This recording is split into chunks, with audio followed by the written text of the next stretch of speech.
One second. I mustn't speak with my mouth full of food. If I had $1 for every time I asked Jesus in my heart while being molested by children workers, I would actually be saved for real right now. I do pray for the eyes of people that are churchgoers to be opened to the actual truth and to read passages like Matthew 7:21 through 24, Matthew 25, the end of it. There's no magical prayer that's going to get you to heaven. And repentance doesn't happen when you're at fancy conferences surrounded by all your greedy friends. It happens by correcting your actions and taking action to right your wrongs. I love it when people tell me to ask Jesus in my heart and, throw scriptures at me as someone who grew up in the church and has a theology degree. Got really sick on a missionary trip where she had Nicaraguan prisoners crying. But when she needed help for neglected tropical diseases, not a person in the church was there for her. These are exactly who Jesus calls wolves in the Bible, and he is speaking to the church. And where do they go? Straight to judgment.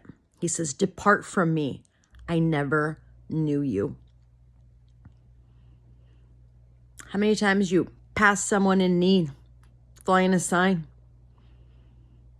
I gave 4 quarters to a guy that was already drunk. He's got to get through the day too. He was nice. He wasn't rude.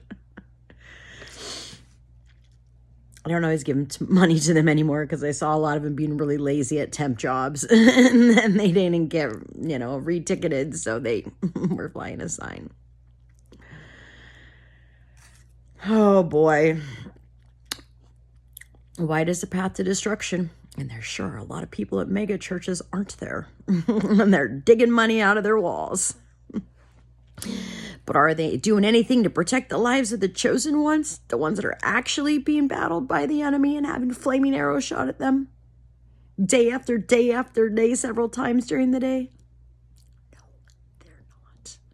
If people had any actual clue what I go to and how many times a day I cry out to God, and how actually being saved is when you have every reason in the world to deny that God exists, but you still don't. But it's not about me. It's not so I can boast. And my restitution's coming through so that God can be glorified in my situation. Because the atrocity of the lies that were spread about me, it came into full realization.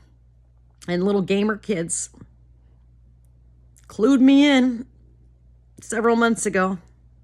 And it's disgusting. It's disgusting when you're a victim of something and you're not a perpetrator, yet you have somebody with a large following trying to make you out to be that.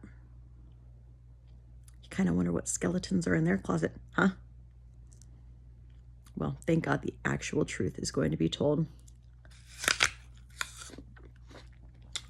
And I got my 9 irons in the back seat just in case.